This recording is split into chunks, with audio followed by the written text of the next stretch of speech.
Everyone around me got shot, and I begged him for 10 minutes not to shoot me. And he just put the gun in my face and started bleeding everywhere and started laughing, saying that it was all because people were mean to him last year. You say that, were they ridiculed a lot? Yes, they were pushed against lockers, called faggots. Just everybody looked at them like they didn't belong, they didn't fit in. They always wear black clothing or dark clothing, glasses, berets. They get made fun of a lot. Not a lot of kids like them. Yeah. They get made fun of a lot. Yeah, by other students sometimes. One of the founders of the group, called the Trenchcoat Mafia, tells NBC News 4 of them have been questioned by police. Joseph Stair says none of the other Trenchcoat Mafia knew of the specific plan to attack the school, but did expect some revenge on athletes at Columbine High after 4 years of battles. We hated each other. We really did. The athletes would threaten us, leave notes in lockers. As they were driving by, they'd throw glass bottles and rocks and things at us. And so their large hatred built up between the two groups. I'd known him for so long. He wasn't that violent of a person ever. Did you ever hear him talk about hating the jocks or hating black people? Or everyone at our school talks about hating one group or another, but he always did it jokingly. What about these reports that they were picking out black people to deliberately shoot them? No, they weren't racist. They hated everybody. As sick and demented as that may be, they didn't mean anything by it. What do you think happened to your friend Dylan? He's a follower. He just got taken into Eric, because Eric helped him get attention. Dylan and Eric were never liked by anyone. Everywhere they went, they heard rumors or someone yelling something at them, freak, go away, get out of here, you're not wanted. Tiffany Typer met Eric Harris in German class. She was his date for freshman homecoming.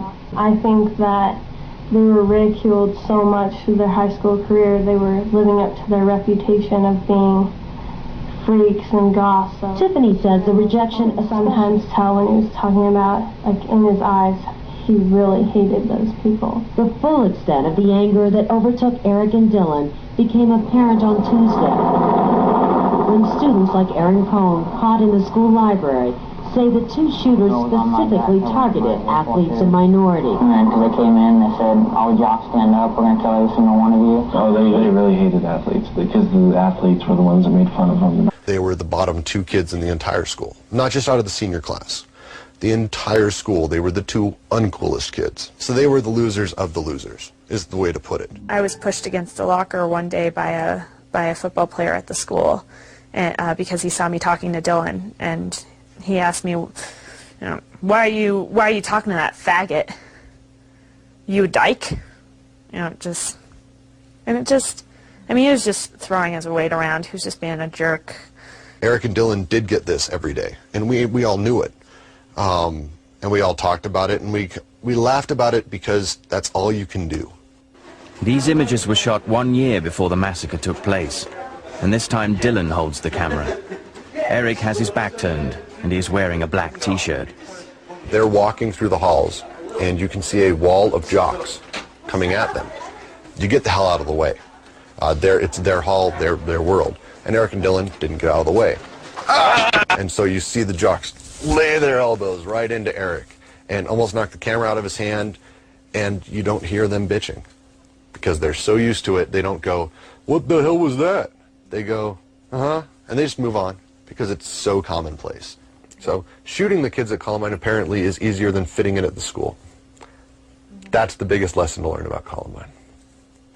But there were some times that he would come home. I remember one time in particular in about 8th grade where he was upset about something and he didn't want to talk about it. And he went to his room and he closed the door. And I was concerned, and I came up to bring him some chocolate milk, and he was asleep. And I could see that, he was crying. He'd been crying. And when I asked him the next day what it was, he just said, oh, some kids were mean to me. But other than that, I could see that there were changes going on, but I didn't see the magnitude of where he was going. I think we've all heard a lot about how one of the reasons that Dylan and Eric might have rationalized what they did is that they were bullied in high school. And you write that your son was 6'4" And you couldn't imagine how he could have been bullied. He was a big guy. And especially, it was said that he was bullied by freshmen when he was, a junior or a senior. So, and he was complaining when he was a junior about freshmen bullying him. And your husband, you write, was thinking like, you can't fight them. You'll just look bad. You're a tall kid. You're older than they are. Like they can't, you should just what do you say? You should just ignore them. But so, how was your son bullied? Like, what do you know about that, and how seriously do you take it? I am only aware of many anecdotal stories, and I do believe that there was a pervasive culture of bullying in all different kinds, shoving, knocking down, trash thrown on kids. I am aware of one incident only because I saw some evidence of it on Dylan. There was at some point, and I can't remember when it occurred, he came home and he had spots of ketchup on his shirt. And I believe this might have been in his junior year. And I asked him, what happened to you? What happened? And he said to me, I have had the worst day of my life, and I don't even want to talk about it. And he went to his room, and I, again, unfortunately, respected his privacy to try to deal with whatever had happened.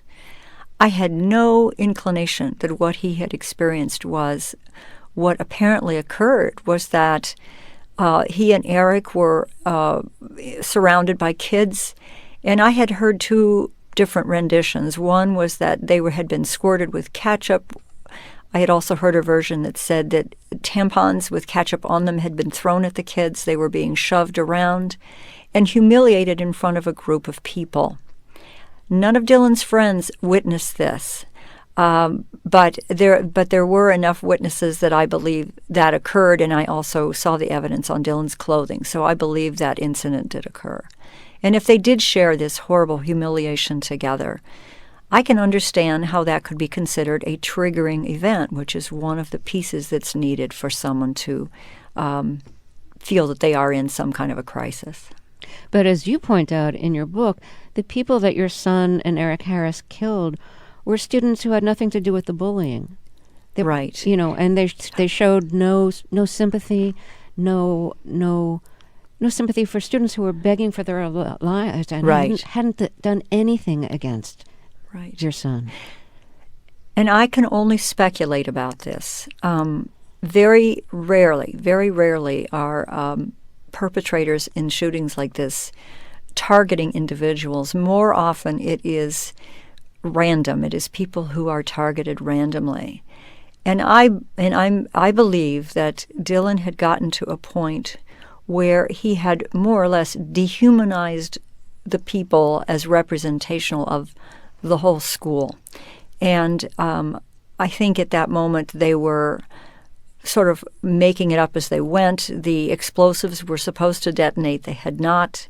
So they had pipe bombs.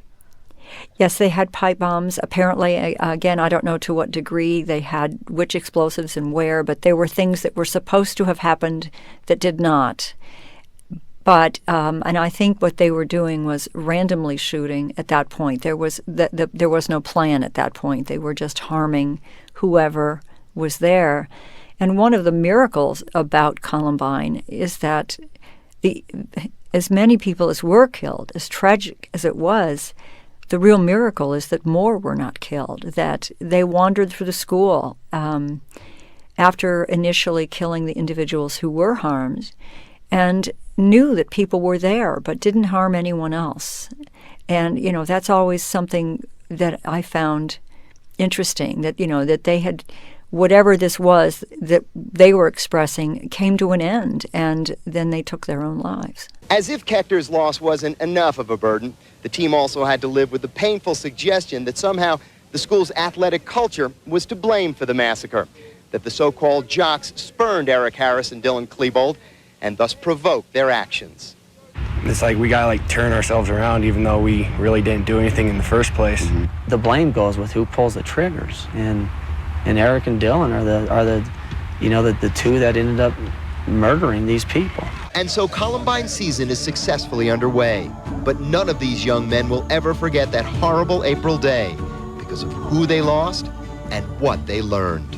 You treat everyone with a whole lot more respect because what you do to them affects them no matter what. Maybe you didn't realize it before, but now you really realize it because it, you know, this whole thing just opened up everybody's eyes.